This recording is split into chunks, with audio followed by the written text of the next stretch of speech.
You ever reach that point where you're just done being the only responsible one? That moment where everyone expects you to keep it all together until you break? Yeah, that's where I was when I picked up the phone and canceled my brother's entire vacation. Flights, hotel, everything. I didn't even hesitate. He'd left me alone with our dying dad. And for what? Cocktails and sunsets? Now the fallout is worse than I imagined, and honestly, I don't know if I did the right thing. You ever feel like you're the only one holding a family together while everyone else just lives their life?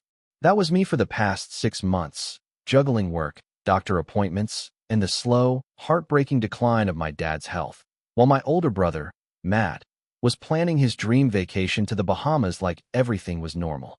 Dad was diagnosed with stage 4 pancreatic cancer in February. It hit us like a truck. He'd always been the strong, silent type.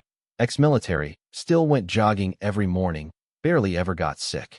Then one day he collapsed in the kitchen, and the next thing I knew, I was sitting in a beige hospital room while a doctor with 2 sympathetic eyes told us the worst. Matt was in the room too, but he didn't say much. He just nodded, clenched his jaw, and walked out halfway through the conversation. From the beginning, I took on most of the responsibility. I work remotely, which makes it easier to adjust my schedule for doctor visits and hospital runs. Matt, on the other hand, has a 9-to-5 job at a marketing firm and lives about 40 minutes away. I'll help when I can, he told me once, texting instead of calling. But you're better at this stuff anyway. Better at watching our dad die? Right. At first, I didn't mind carrying the load. I love my dad. We weren't always close when I was younger. He was tough, strict, not the warmest guy. But in the last few years, we'd softened toward each other. After Mom died, he mellowed out. We started talking more, laughing more. It felt like we were making up for lost time, until time ran out. The last few months were brutal. I watched him lose weight, lose strength, lose memory. I sat beside him during chemo, cleaned up after him when he was too weak to make it to the bathroom, held his hand when he couldn't stop shaking from the meds. And where was Matt? Planning his stupid vacation. He'd been talking about it since January, before the diagnosis. A week in the Bahamas with his girlfriend, Kara. They'd been saving up for almost a year. Flights, hotel, excursions, the whole luxury package. After the diagnosis, I figured he'd cancel. Or at least postpone. But nope. He doubled down. I need this break, he said on the phone. I've been so stressed. I nearly dropped the phone. Stressed? Are you serious, Matt? I haven't slept in a bed for 3 nights. I've been sleeping in a chair next to Dad, so I can make sure he doesn't choke in his sleep. He got quiet for a second, then said, You're choosing to do all that. Dad wouldn't want you to kill yourself over this. I don't even remember what I replied. I was so angry my hands were shaking. But I let it go. I figured, maybe he'd come around. He didn't. The week before the trip, I asked him one last time. Can you please take the week off to help with Dad? I need rest. I'm falling apart. And he said, I've earned this vacation. You can't guilt trip me into giving it up. That was the last straw. You know what I did? I logged into our dad's email, the one Matt used to book the flights with. Yeah, dumb move on his part, using Dad's info to get some loyalty points. I found the confirmation emails, and I canceled the whole thing. Every single part. Flights? Gone. Hotel? Refunded, minus a hefty cancellation fee. Activities? Canceled. I even messaged the snorkeling guide to let him know. I didn't tell Matt right away. I waited until the day before his trip. Then I sent him a text that just said, You're not going. The explosion was immediate. He called me within 5 minutes, yelling so loudly I had to hold the phone away from my ear. You had no right. Do you know how much money I lost? Kara's furious. I was calm, scarily calm. You had no right to abandon Dad, I said. So I made a choice. Then I hung up. Now it's been a week, and the fallout is insane. Kara blocked me on everything. Matt told the whole family, and now I'm getting messages from cousins I haven't spoken to in years, calling me selfish, cruel, manipulative. Even Dad's sister, my Aunt Margie, called and said, You went too far, honey. I get why you're upset, but that wasn't your decision to make. I'm exhausted. I haven't said a word to Matt since that call. He hasn't visited Dad once since the cancellation. And the worst part? I'm starting to wonder if they're right. Maybe I did go too far. Maybe I let the stress, the resentment, the exhaustion, all of it, twist me into someone I don't recognize. But then I look at my dad, frail, half asleep, whispering my name in the middle of the night, and I wonder why I'm the only one here. The thing that really got to me, more than the yelling, more than the guilt tripping, was how quiet my dad went after it all blew up. He didn't say much at first. I thought maybe he didn't know. But a few days after Matt's missed flight, we were sitting in the living room together. The TV was on low, some old Western he used to love, though he didn't really watch it anymore. He mostly stared out the window these days. I was helping him drink his Boost shake when he looked up at me, eyes a little cloudy, skin too pale, and asked in this soft, broken voice, "Why didn't your brother come say goodbye?" That hit me like a punch in the gut. Goodbye. He didn't say visit. He didn't say hang out. He said goodbye. I swallowed hard, cleared my throat, and tried to sound light. "He's busy, Dad. Work stuff." He gave me this look, this slow, skeptical blink, like he didn't buy a word of it. Then he just nodded and turned back toward the window. We didn't talk about it again, but it stuck with me. For days. That's when the guilt started to really settle in. Not just guilt over the cancellation. Though yeah, that haunted me a little, but guilt over the lie. Guilt over how I handled everything. Like maybe I could have tried harder. Been more patient. Maybe if I hadn't reacted so quickly, Matt would have stepped up in his own time. Or maybe not. See, here's the thing. Growing up, Matt was always the golden child. He got better grades. He was the athlete. The charming one. Mom used to call him her little superstar. I was the quiet one. The reader, the weirdo with too many emotions and not enough drive. When Mom died, Matt kind of disappeared. He traveled a lot. Switched jobs every year. Dated women he never introduced to the family. He'd come around for holidays, act like everything was normal, then vanish again. Meanwhile, I stayed. I helped Dad clean out Mom's stuff. I paid half the property taxes. I drove him to appointments, helped him switch to a lower dosage of blood pressure meds, set up online banking when he couldn't remember his passwords. So yeah, maybe I felt like I earned the right to call some shots. But here's where things got messy. A few days after the canceled trip, Matt posted this long, dramatic message on Facebook.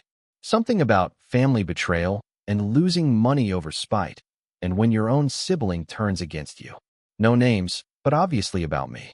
And people ate it up. "Wow, I'm so sorry you're dealing with this. You deserve better, bro. Some people just want to control everything." Even Kara commented, "We'll take a better vacation without all the toxicity." I didn't respond. I didn't want to air dirty laundry online. But the messages started rolling in. DMs from people I hadn't spoken to in years. Family friends. Old classmates. "Hey, what happened with your brother? Why did you cancel his trip? I didn't think you were that kind of person." It was like I'd stepped into some weird alternate reality where I was the villain. Like people couldn't even imagine Matt doing something selfish or cruel. They only saw the dramatic Facebook post and assumed I was the jealous, bitter sibling ruining his fun. Then Aunt Margie called again. This time she sounded more serious. "Honey," she said, "I know you're hurting. I know it's been hard. But canceling his vacation? That was deliberate. That wasn't a mistake. That was punishment." I didn't deny it. Because yeah, it was. She sighed. "This family's falling apart. And your dad doesn't have much time left. Is this really how you want to spend it? Angry? Alone?" That one hurt. Because I was alone. Matt hadn't come around once since the blow-up. Kara blocked my number. I'd been handling everything. The hospice meetings, the medical bills, the long nights listening to my dad cough up blood by myself. And yeah, maybe I was starting to break under the pressure. That night, I cracked open an old photo album. One of the dusty ones from the top shelf in the hallway closet. Inside were pictures from when we were kids, beach trips, birthdays, Christmas mornings. Matt always smiling. Me clinging to Mom's leg. There was one photo that really stuck out. It was from 2001. I was maybe 10. Matt was 13. We were at some theme park, I don't remember which, and Dad had one arm around each of us, grinning like he'd just won the lottery. We all looked so happy. Carefree. I stared at that picture for a long time. Then I picked up my phone and texted Matt. "If you want to say goodbye to Dad, come soon. He's been asking for you." It was short. No anger. No sarcasm. Just an open door. I didn't expect a response right away. But I didn't expect what I got either. 10 minutes later, my phone buzzed. "Matt, you seriously think I want to come around after what you did?" I stared at the message. Then another came through. "Matt, you made your choice. Now live with it." And that's when I realized something that changed everything. He wasn't coming. He wasn't going to make amends. He wasn't going to say goodbye. He wasn't going to do anything that involved discomfort or humility or facing what he'd done. And he was right about one thing. I did make a choice. But so did he. And now Dad didn't have much time left, and one of his sons had already decided to walk away for good. I just didn't know if I should let that happen, or if I should try one last time to fix it before it was too late. The house felt quieter after that text. Not the normal kind of quiet. Not peaceful or still. This was a heavy, suffocating silence. The kind that settles in your chest and stays there like a weight. The kind you don't shake off.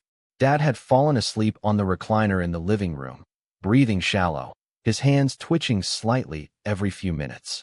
Hospice had set us up with a hospital bed, but he insisted on staying in his favorite chair during the day. Said it helped him feel normal. Human. I didn't have the heart to argue. That night, I sat at the kitchen table with a cup of coffee I didn't even want and stared at my phone. The screen still lit up with Matt's last message. You made your choice. Now live with it. I wanted to scream, or cry, or something, but nothing came out. I just sat there, hollow, while the fridge hummed in the background and the ice cubes in my glass melted into something lukewarm and useless. The worst part? I kept hearing Dad's voice from the other day. Why didn't your brother come say goodbye? It echoed in my head like a bell, over and over. I couldn't stop thinking. What if he dies thinking Matt didn't care? What if I robbed him of a final moment with his son? That guilt, man, it doesn't just tap you on the shoulder. It grabs your whole spine and twists. And then, because apparently my brain wanted to punish me even more, I started remembering something from a few years back. It was the night Mom passed. Dad had broken down. First time I'd ever seen him cry. Matt and I had been there. We sat on either side of him on the hospital room couch while he just lost it. Not loudly, not theatrically. Just these silent sobs, his whole body shaking while he clutched Mom's hand. Afterward, in the parking lot, Matt said to me, "If anything ever happens to Dad, I can't go through this again. You'll probably handle it better." At the time, I thought he was just venting. Now I realized, maybe he meant it. Maybe he checked out before the pain could even begin. Maybe this wasn't about a vacation or spite or me being controlling. Maybe Matt was just a coward. But does fear excuse abandoning someone who raised you? Does being scared make it okay to leave the hard parts to someone else? I didn't know anymore. What I didn't know was that I couldn't keep carrying all this alone. So I called someone I hadn't spoken to in years, Uncle Ray, my mom's brother. He and my dad hadn't been close since the funeral. Something about an argument over inheritance and a will that didn't go the way anyone expected. I stayed out of it. But Ray had always been kind to me. Thoughtful, if a little blunt. And he always answered the phone. He picked up on the second ring. "Hey kid, you okay?" I didn't even realize I was crying until I heard his voice. 30 minutes later, he was at the house. He brought food, a full paper bag of sandwiches and snacks, like I hadn't eaten in days. I hadn't. He took one look at me and shook his head. "You look like death warmed over, kid." "I feel worse," I muttered. We sat on the back porch with plastic cups of lemonade while Dad dozed in the chair inside, just barely visible through the screen door. I told Ray everything. The diagnosis, the nights alone, the canceled trip, Matt's reaction, the Facebook post, the fallout, everything. He didn't interrupt, just listened. When I finished, he exhaled long and slow. "Well," he said, "you definitely stirred the pot." "Yeah, I'm aware. But Matt's not some innocent martyr. Don't let anyone make you believe that." I looked at him, unsure. "You think I did the right thing?" He leaned back in the chair and squinted up at the sky. "I think you did what felt right in the moment. Whether that's morally right, who knows? But I'll tell you this. When people show you they won't step up, it's not your job to keep handing them the opportunity. Sometimes people don't want to be better. Sometimes they'd rather let you carry the pain, just so they don't have to feel it." That stuck with me. But what stuck with me more was what he said next. "I'll call him." "What?" "Matt. I'll talk to him." I blinked. "You think he'll listen to you?" Ray gave a half smile. "He won't scream at me like he does you. And maybe, just maybe, he needs to hear this from someone outside the line of fire." I didn't argue. He made the call the next morning. I only heard one side of the conversation, but it was enough. "No, Matt. You listen. You want to be mad? Be mad. But your dad is dying. Dying. There are no do-overs here." Pause. "No, I'm not taking sides. I'm telling you to stop acting like this is about your pride." Pause. She canceled your trip because you left your brother alone in hell. Maybe that was wrong. But where were you? Pause. You can't fix everything, but you can show up. Ray hung up without waiting for a response. When he turned to me, his face was unreadable. He's thinking about it. That day, I didn't say anything to Dad about Matt. I didn't want to get his hopes up, but I checked my phone every hour. Nothing. Then, around 10 p.m., just as I was settling in on the couch beside Dad's chair, my phone buzzed. It was a message from Matt. Just 4 words. I'm coming tomorrow morning. I stared at it for a full minute. Then I showed it to Dad. His face, weak, sunken, tired, lit up just a little. Good, he whispered. Good. And then he fell asleep. The next morning, I woke up early, heart pounding, nerves buzzing like live wires. Matt was coming, and I had no idea how that was going to go. I didn't sleep much that night. I kept waking up every hour, thinking I'd missed something. A phone call, an update, maybe even the worst-case scenario. You start living on edge like that when someone you love is dying. Your body gets used to scanning for emergencies, waiting for alarms that might never come. At 6:42 a.m., I gave up trying to rest. I slipped off the couch, made a pot of coffee, and went to check on Dad. He was still in his recliner, blanket tucked up to his chest, mouth slightly open as he slept. His breathing had a faint rattle to it that made my stomach twist, but hospice had warned me about that. The death rattle, they'd called it, as casually as if they were talking about a cold front moving in. I watched him for a few minutes, just to be sure. Then I sat at the kitchen table and stared at the clock. 7:15, 7:32, 7:49, no word from Matt. No text, no call. The coffee tasted like burnt ash. I poured the rest down the sink and opened the front door, just in case I missed the sound of his car. Nothing.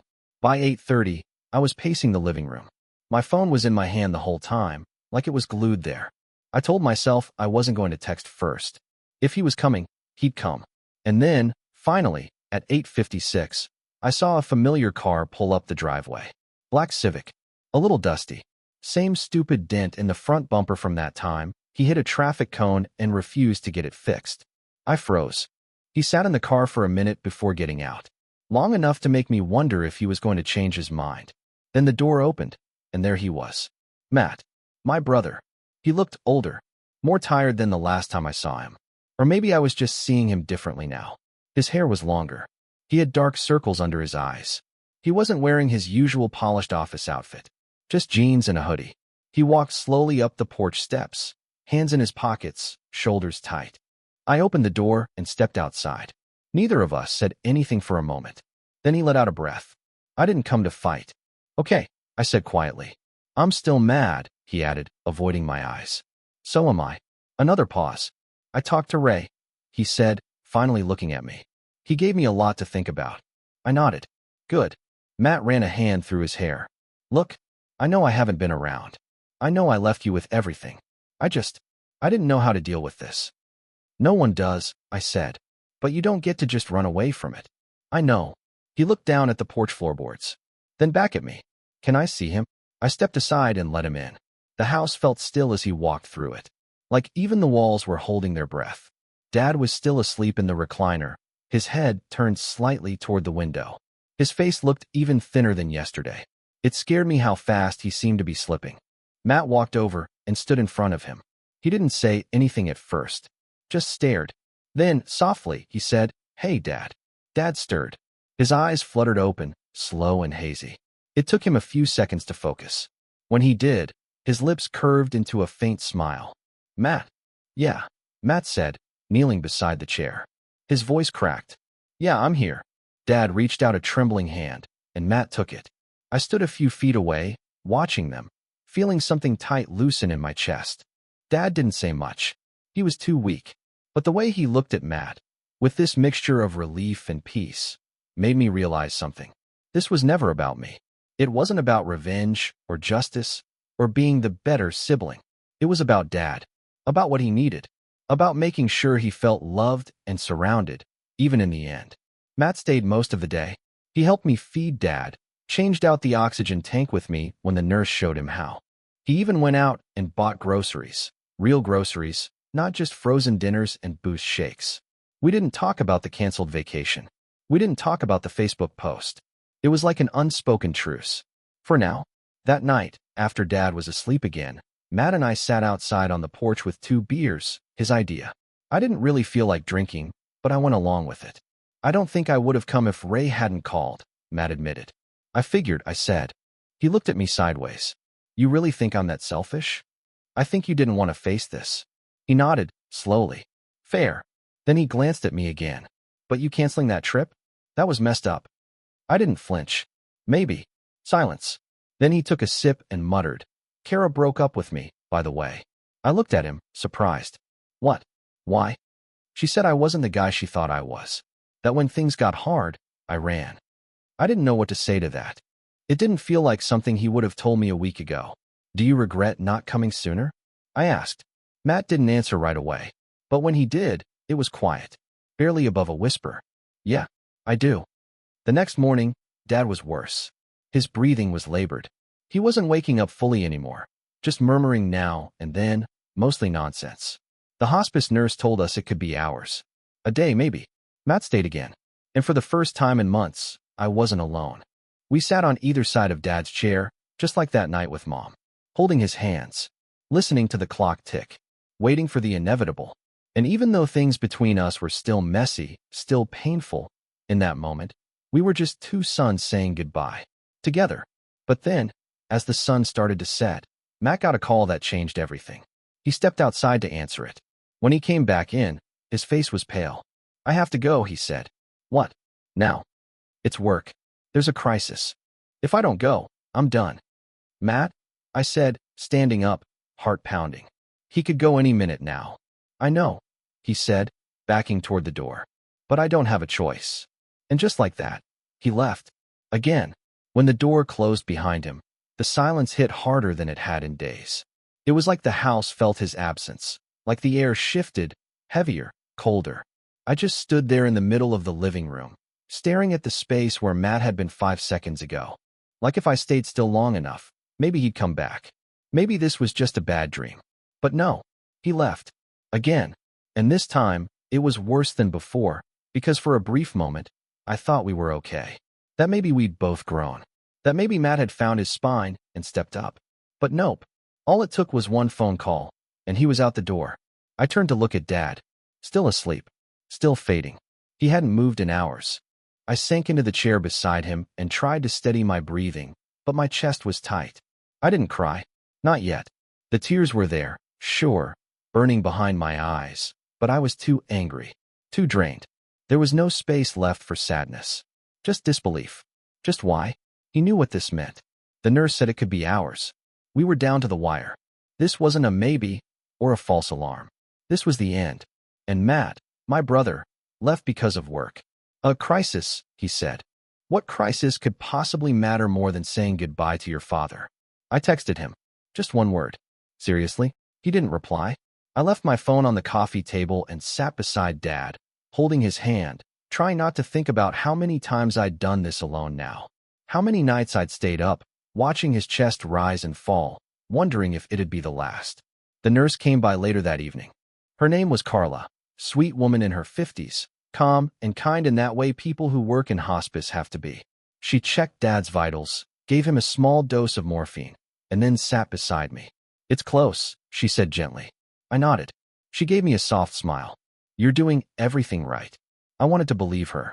Around midnight, Dad started murmuring again. I leaned in close, trying to understand, but the words were slurred, half-formed. At one point, I thought I heard him say, Matthew. I squeezed his hand. He's not here, Dad. I whispered. But I'm here. I'm right here. His lips moved like he was trying to say something else, but no sound came out. That broke me. I sat there crying, quietly at first, then harder, until I had to bury my face in his blanket to keep from waking him. I felt like I was splitting in two, one half full of love and grief and exhaustion, and the other half just screaming silently, where the heck is Matt? I didn't want Dad's last words to be about the son who couldn't show up. I wanted them to be about love, about peace, about the family that was here, about me. But the truth is, I couldn't control that. I couldn't control any of it. Not Dad's body breaking down. Not Matt walking away. Not the way everything seemed to fall apart in slow motion while I was the only one trying to hold it together. That night, I fell asleep in the chair next to Dad, my hand still holding his. When I woke up, he was gone. It was just before dawn. The sun hadn't even come up yet. There was no dramatic moment. No final words. Just a stillness I hadn't felt before. A coldness in his hand that hadn't been there a few hours earlier. I knew immediately.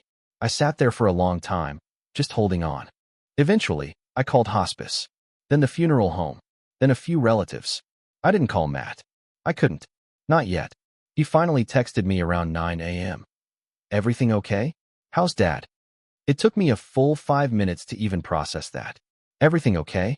Was he serious? I typed back slowly, deliberately. He passed this morning. You missed it. No reply. I left my phone face down on the counter and walked into the bedroom to lie down. For the first time in weeks, the house was quiet, and I hated it. A few hours later, the doorbell rang. I opened the door, and there he was, Matt, in a black button-up and slacks, his hair still wet like he'd rushed out of the shower. His eyes were wide. Red. I didn't see the message, he said breathlessly. I crossed my arms. So what was your plan? Just wait for me to give you the play-by-play while you handle the work crisis? His jaw tensed. I didn't know it would happen so fast. Neither did I snapped. But I stayed. You didn't. He looked down, his voice soft. I was scared. I was too, Matt. But I didn't run. We stood there in the doorway, both of us blinking back tears. I'm sorry, he whispered. I really, really am. I believed him. But I also didn't care anymore. Some things, once broken, don't go back the same. I stepped aside. You can come in. But he's already gone. Matt nodded and walked past me, wiping his face with his sleeve. Later, at the funeral, he gave a speech. People said it was beautiful, moving, emotional. I stood at the back of the chapel, listening as he told story after story about our childhood, about Dad's strength, about how much he meant to us. Everyone clapped when he finished. Everyone but me. Because no matter how pretty the words were, they came too late. And now? Now it's been 3 weeks. The funeral's over. The sympathy cards have stopped coming. The fridge is empty again. And Matt? He went back to work. I don't know if we're ever going to be close again. We talked sometimes. Brief texts. Awkward check-ins. But there's a wall now. Built from grief and guilt and years of imbalance we never really acknowledged. And here's the question I still keep asking myself. Every night when I lie awake in the quiet. Was I really the villain for canceling his trip? Or was I just the only one who couldn't afford to run? 3 weeks after the funeral, I finally opened the hall closet and pulled down Dad's boxes. The ones I hadn't touched since before the diagnosis. Some were full of old tax documents, faded notebooks, and crumpled receipts. Others were time capsules, pictures from deployments, medals from his military service, a dusty model ship we built together when I was 10 but never finished painting. I sat on the living room floor with everything spread out around me. It felt like I was trying to piece together a life in reverse, as if sorting through it all could somehow make sense of how fast he disappeared. And somewhere near the bottom of one of the boxes, tucked between a faded birthday card and a manila envelope of insurance papers, I found the letter. It was addressed to both of us, me and Matt, handwritten in Dad's scratchy but deliberate block lettering. In case I don't get to say everything I need to. I froze. My hands went cold as I slid the envelope open. The paper inside was creased, yellowed slightly at the edges. He must have written it months ago, maybe even right after the diagnosis. For a few minutes, I couldn't bring myself to read it. Then, slowly, I began. To my boys, I don't know how much time I'll have when you find this. Maybe I'm still here. Maybe not. Either way, there are things I need to say, things I was never very good at saying face to face. First, I'm sorry. I know I wasn't always the father you needed. I didn't know how to be soft when you were little. I only knew how to be strong. That's what the military taught me. That's what my own father taught me. But I look back now and wish I'd held you more, laughed more, told you I loved you more. Because I did. Every day, even when I didn't say it. To Matt, you were always ambitious. Driven. You remind me a lot of your mother in that way. I know we didn't always see eye to eye, especially after she passed. But I was proud of you. Still am. I hope you'll remember to slow down once in a while. You run fast, but life's not a race. To Jake, you were my anchor. You showed up when it counted most. I watched you care for me when I could barely care for myself. That kind of love? That's rare. I don't have the words to thank you for what you've done, but I hope you know I saw every bit of it. and it meant the world. To both of you, please don't let grief pull you apart. I know you're different. Always have been. But blood matters. Family matters. One day you'll need each other more than you realize. Take care of each other. And forgive if you can. Love you both. Dad. I read it 3 times. By the end, my face was soaked and I hadn't even realized I was crying. I sat there for a long time, just holding that letter. It felt like Dad was back for a moment, like his voice was in the room with me. Not the version that had wasted away in the recliner, but the man who used to wake us up for school by flipping the lights on and yelling, 5 minutes to launch, astronauts. I didn't want to call Matt, but after reading that letter, I knew I had to. I picked up the phone and stared at his name in my contacts for a solid minute before pressing call. He answered on the second ring. Hey, he said cautiously. Hey, I said back. There was a pause. We hadn't talked much since the funeral, a few dry texts about logistics and paperwork, but nothing personal. I found something, I said. What kind of something? A letter. From Dad. To both of us. Matt went quiet. You want me to send you a photo of it? I asked. Or, I can read it to you, if you want. There was a long silence. Then, almost too softly to hear. Read it. So I did. I read the whole thing out loud. Every word. My voice cracked a few times, but I got through it. When I finished, Matt didn't say anything right away. Then I heard a shaky breath through the line. God, he muttered. I feel like crap. Yeah. I left you alone. Again. After I promised I wouldn't. I know. I don't even know how to fix that. Neither do I. Another pause. Then, you think he was disappointed in me? I closed my eyes. No. I think he knew you were scared. But he still loved you. Matt sniffed. I wish I could go back. Me too. We stayed on the phone for a while after that. Didn't talk much. Just sat in it together. The grief. The guilt. The weird silence that comes after someone huge is suddenly just gone. But it felt different this time. Like maybe, the wall between us wasn't as tall as I thought. A few days later, Matt drove over. He brought takeout, Chinese, like we used to eat on Sunday nights growing up, and a 6-pack of root beer. We sat at the kitchen table like it was just another evening, and for the first time in months, I didn't feel like I was bracing for an argument. After dinner, he helped me start cleaning out Dad's room. We found old cufflinks, a broken watch he swore he'd fix one day, and a stack of letters from Mom tucked in the back of the drawer. Matt read a few and smiled. God, she roasted him in this one, he laughed. I looked over. You okay? I asked. He nodded. Not really, but I'm trying. That was enough for me. And for the first time, I started to believe that maybe, just maybe, we were going to be okay. But just when things were beginning to heal, Matt found something else in the drawer. A second will. Folded. Signed. Dated 2 months before Dad died. And the moment he opened it, everything changed. At first, I didn't even register what Matt had in his hands.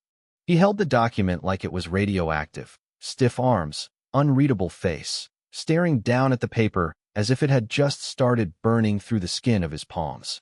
What is that? I asked, still on the floor sorting through a box of old prescription bottles and expired cough syrup. He didn't answer right away. Matt. He finally looked at me, pale, like he'd seen a ghost, and said quietly, It's a will. My blood ran cold. What do you mean, a will? We already filed the one from last year. The lawyer has it. No, Matt said, holding the folded pages up like proof in a courtroom. This one's newer. It's signed, notarized, dated 2 months before he passed. I stood up too fast and had to steady myself on the dresser. You're serious? He nodded and handed it to me. I took it with shaking hands and scanned the document. And yeah, it was real. Legit. Dad's signature, witnessed, notarized. The whole thing. My eyes jumped straight to the parts that mattered. To my son, Jacob, I leave full ownership of my home and all remaining assets, including my pension, insurance payout, and savings account. To my son, Matthew, I leave my military keepsakes, letters, and personal effects. I blinked, then blinked again. It was stark. There was no gray area, no equal split, no shared inheritance. Dad left everything to me. Except for a few sentimental items, Matt was getting nothing. I couldn't even breathe. Matt was pacing now, his jaw clenched tight. Why would he do this? I don't know, I said, even though part of me did. I did know. Dad saw who showed up, who stayed, who handled the bills, the meds, the hospice visits. He saw the ugly stuff, the loneliness, the nights I cried in the kitchen when I thought he was asleep, the way I sat by his bed and talked to him like he was still there even when he could barely open his eyes. He saw it all. Matt's fists were balled at his sides. You knew about this, didn't you? I looked up, stunned. What? No. I just found it with you. You canceled my vacation, turned the whole family against me, and now suddenly Dad leaves you everything? That's not a coincidence. He wasn't yelling. Not yet, but the anger in his voice was sharp. Matt, come on, I said, trying to stay calm. I had no idea about this. I figured everything was 50-50, just like in the original will. Oh, you figured, he snapped. That's convenient. I stepped forward. Listen to yourself. You think I wanted this? You sure didn't seem to mind taking control of everything else. That hurt. Because yeah, I had taken control. I'd canceled his trip. I'd taken over Dad's care. I made decisions. Because no one else would. I held the will up. This isn't my fault. It's not about fault, he shot back. It's about the fact that Dad thought I didn't deserve anything. That I was just some side note. He didn't think that, I said quickly. He loved you. Matt scoffed. Not enough to trust me with even $1, apparently. We stood there in silence for a long moment, the tension between us so thick it was hard to breathe. Then he turned away and muttered, "This is why I didn't come sooner." I froze. What? He looked over his shoulder, eyes red now, but his voice bitter. I knew this would happen. You always had a way of making everything about you. You play the martyr, Jake. You always have. You didn't want my help. You wanted to be the savior. You wanted the story where I was the bad guy. My jaw dropped. That's not true. You hated that I left. You hated that I checked out. So you punished me. First the vacation. Now this.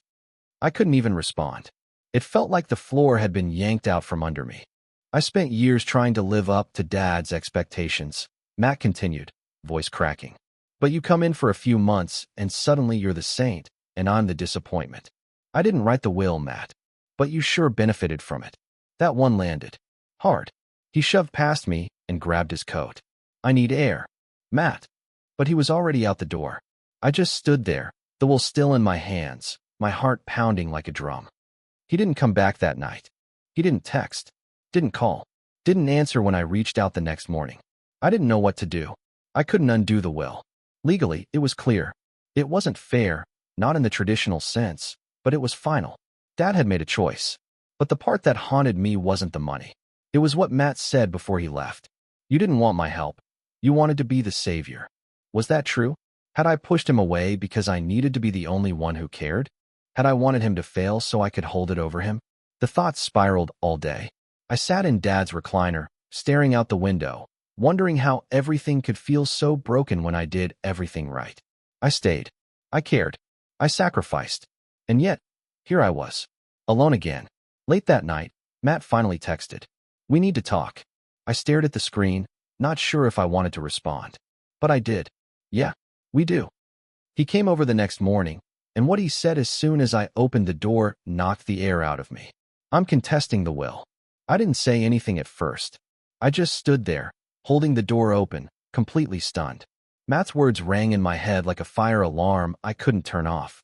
I'm contesting the will. He didn't flinch when he said it. His expression was calm, cold, even too calm. Like he'd been rehearsing this for days and finally decided he was done playing nice. Come on in, I said quietly, stepping aside. He walked past me into the living room like it was still his house. Like Dad hadn't handed everything over to me in his final breath. He sat down on the edge of the couch, fingers clasped tight, elbows resting on his knees like he was about to deliver a PowerPoint. I stayed standing. When did you decide this? I asked. The second I left yesterday, he said, not even pretending to sugarcoat it. I went home, talked to Kara, well, my ex Kara, and a couple of people at work. They all said the same thing. It doesn't make sense. I have a legal right to fight it. And you think this is what Dad would have wanted? Matt gave a bitter laugh. No, I think this is what you wanted. And maybe you talked him into it. I blinked. Seriously? You think I manipulated a man dying of cancer into rewriting his will? He shrugged. He was vulnerable. You had control. I wasn't here. You chose not to be here, Matt. And maybe that was a mistake, he said sharply. But that doesn't mean I should be cut out of everything. I couldn't believe it. After everything. After the missed goodbye. The lies. The abandonment. He was sitting here, fighting over money and property, like it was some contest he lost by not showing up on time. Dad left you the keepsakes, I said. His letters. His medals. That stuff meant a lot to him. Cool, he snapped. Maybe I can trade the Bronze Star for a used Honda. I had to turn away. I felt like screaming. Not because of the money. I didn't even want it.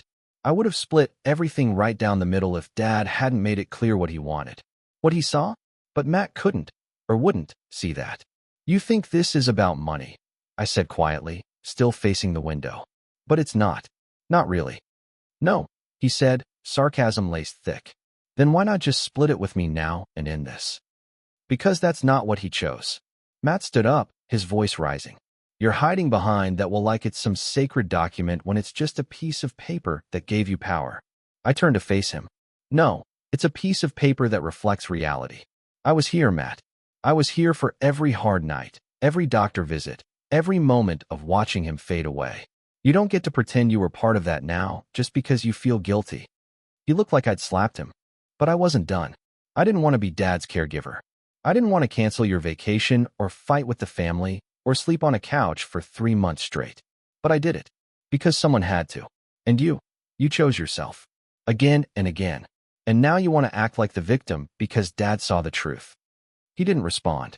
He just stood there, breathing hard, blinking fast like he wasn't sure whether to yell or cry. Finally, he muttered, "This isn't over."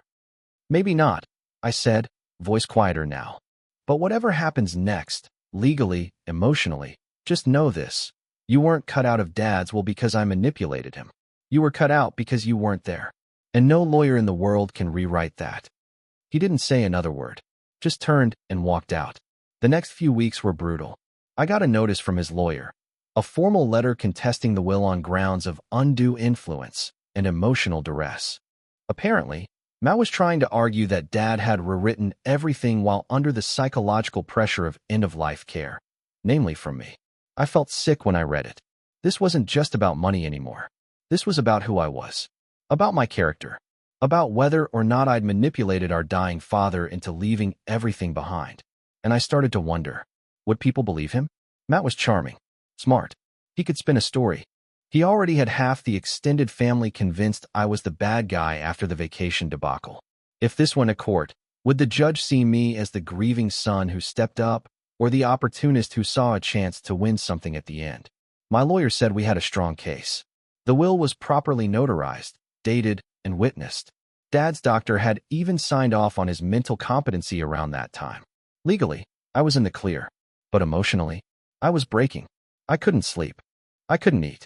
I couldn't look at Dad's recliner without feeling like I was caught in some horrible game I never asked to play. I'd already lost my father. And now I was losing my brother too. One night, around 2 a.m., I found myself pacing the kitchen in the dark. The silence was crushing. So I did something I hadn't done in a while. I opened Dad's last letter again. Take care of each other. And forgive if you can. I stared at those lines for a long time. Then I opened my phone and texted Matt. I'm not going to fight you in court. We'll split everything 50-50ths. He didn't respond right away. I waited. The reply came 2 hours later, at 4:11 a.m. Why? Because Dad loved us both. And this isn't worth tearing each other apart. Another pause. Okay. That was it. No apology. No explanation. Just okay. We met at the lawyer's office the next week and signed new paperwork to divide the estate evenly. It was tense, quiet. Matt didn't look at me much. I didn't push for conversation. But when it was over and we were standing in the parking lot, he finally said, I don't hate you, you know. I looked at him. I don't hate you either. He nodded slowly. I didn't know how to handle any of this. Neither did I. We stood there for a minute, both unsure of what to say next. Then Matt reached into his car and pulled something out, a small wooden box. He handed it to me. Found this in Dad's keepsake stuff. Thought you'd want it. I opened the box. Inside was the half-painted model ship we started building when I was a kid. I let out a breath I hadn't realized I was holding. Thanks, I said quietly. He nodded, then got in his car and drove away. I don't know where our relationship stands now. We're not close. Not yet. Maybe never will be. But there's no more shouting. No lawyers. No bitterness hanging in the air like a storm about to break. Just quiet. Grief. And maybe, one day, forgiveness. But I still wonder, if I hadn't canceled that vacation, would any of this have played out differently? It's been 4 months since we split the estate. The legal stuff is over. The will is settled. The house is officially mine, though now it feels more like a museum than a home. Most of Dad's clothes are still in the closet, and his boots, the ones he wore religiously, even after his feet started to swell from the medication, are still sitting by the front door. I haven't touched them. I keep thinking I will. Every week I say, this is the weekend I finally clear it out. But I never do. I just go room by room, dusting around his things like I'm waiting for him to walk back in and tell me I'm doing it wrong. The model ship Matt gave me sits on the mantel now, still half-painted. I haven't finished it. I don't think I ever will. It feels right that way. Incomplete, like everything else. I only see Matt at family events these days. We're civil. We even exchanged a short hug at Aunt Margie's birthday, which felt like progress. But we don't talk about Dad, or the will, or the vacation. It's like we both silently agreed to tuck that whole chapter into a box and shove it into the attic. Out of sight, out of mind. Except it's not out of mind. Not for me. I still think about it all the time. I think about how angry I was, how alone I felt, how maybe, deep down, I did want to punish Matt, not just for abandoning me, but for always being the one who got to escape. When we were kids, Matt was the one who got away with things. He broke curfew, a warning. I forgot to take the trash out, grounded for a week. He got praise. I got expectations. And maybe I carried that resentment longer than I should have. But Dad saw me. At the end, he really saw me. And for the first time, I wasn't the background character in my own family. I was the one who stayed, the one who fought, the one who mattered. And when he left me the house, when he made that choice, I felt like I finally had proof that I mattered. So yeah, when Matt came back around, acting like he deserved equal footing, it burned. It felt like he was trying to rewrite the ending, claim a role in a story he hadn't shown up for. But maybe we were both wrong. Maybe this story didn't need a villain. Maybe we were just two brothers, both broken in different ways, trying to figure out how to grieve the same man who raised us completely differently. A few weeks ago, I went through the rest of the boxes in the closet. The last one I opened had a bunch of old cassette tapes, Dad's voice recorded on an ancient microcassette recorder from the 90s. I didn't even know he'd kept it. I found a tape labeled Matt plus Jake, 1998. Curious, I popped it into an old player I found in the garage. It took a few seconds to kick on, but when it did, I heard his voice, younger, full of energy, laughing. Okay, Dad said on the tape. We're doing a test. Say your name. Tiny voices came through, mine and Matt's, maybe 5 and 8 years old, giggling and yelling into the mic. Then Dad again. These are my boys. I don't know what they'll grow up to be, but I hope they always take care of each other. That's all I want. You hear that, boys? Be good to each other. I sat there on the floor, holding that recorder in my hands, crying like a kid. That's all he wanted. Not perfection, not obedience, not even legacy, just that we take care of each other. And somehow, we still managed to screw that up. Last week, I texted Matt again. I told him about the tape. He didn't reply right away. Then a few hours later, I got, "Can I come by sometime and listen to it?" I stared at the screen for a while, then typed back, "Yeah, anytime." So maybe we're starting over. Or maybe we're just trying. And maybe, despite everything, that's enough. That should have been the ending. A neat little bow. Some peace, some reflection, maybe a few healing tears. But last night, I got a call from a number I didn't recognize. It was a woman named Deborah. Said she worked at a storage unit facility about 2 towns over. Apparently, my dad had a small unit there under his name, and his emergency contact was me. "I'm sorry for your loss," she said politely, "but you'll need to come clear it out. We've sent notices, but no one responded." I never knew about a storage unit. Never once heard Dad mention it. But today I went, just to see.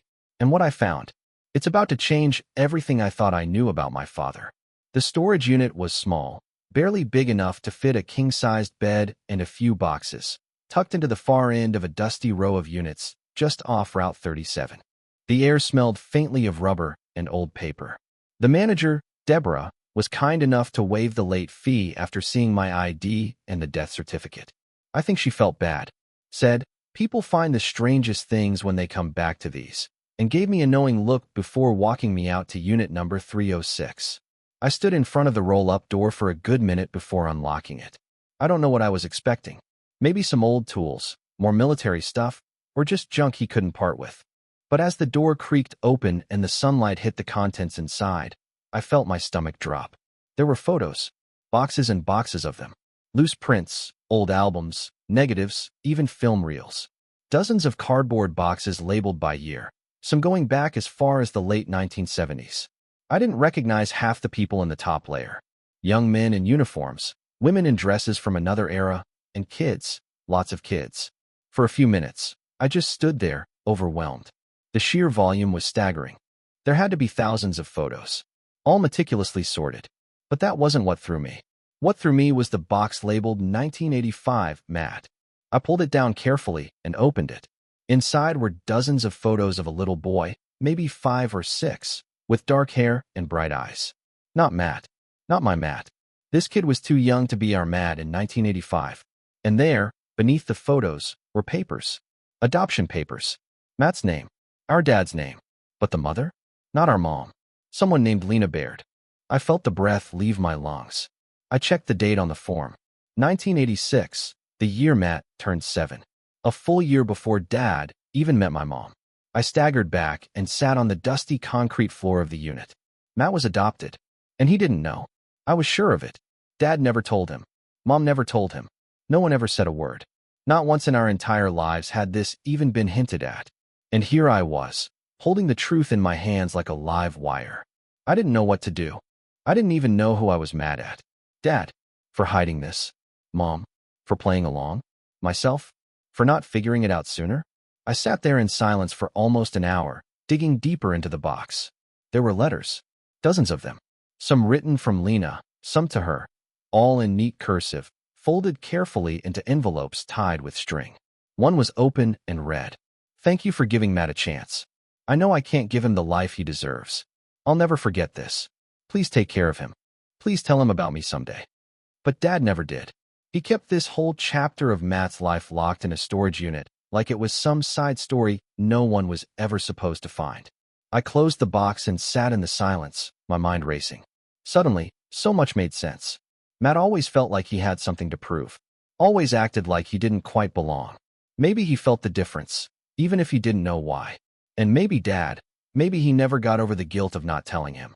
Of keeping that wall between them.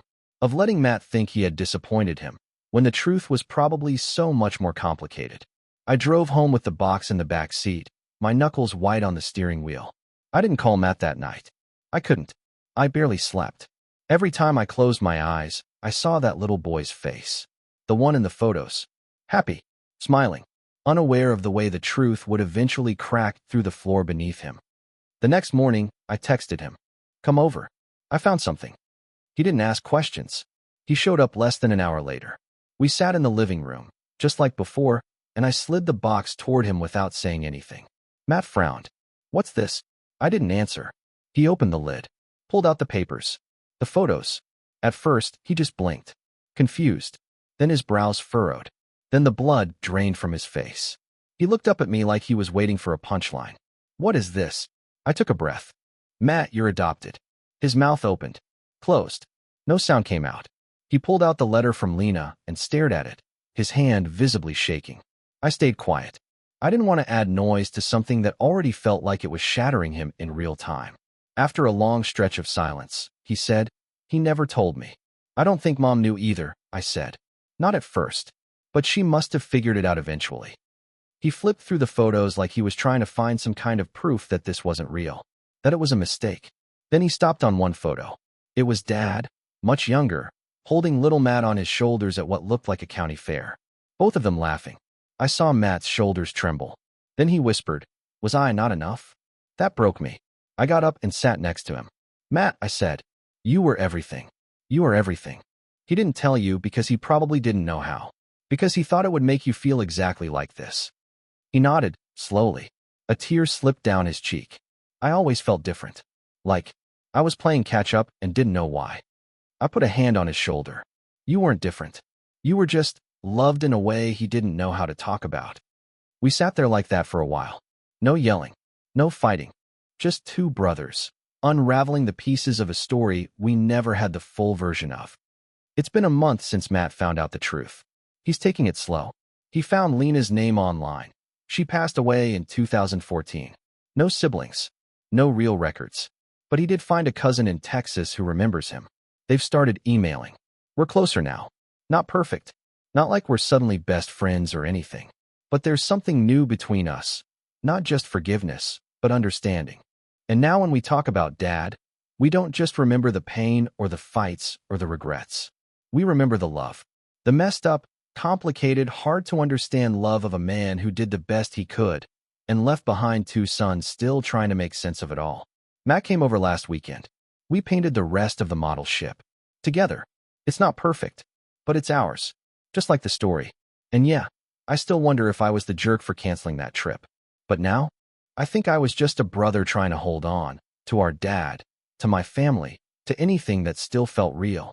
And in the end, maybe that's all any of us were trying to do.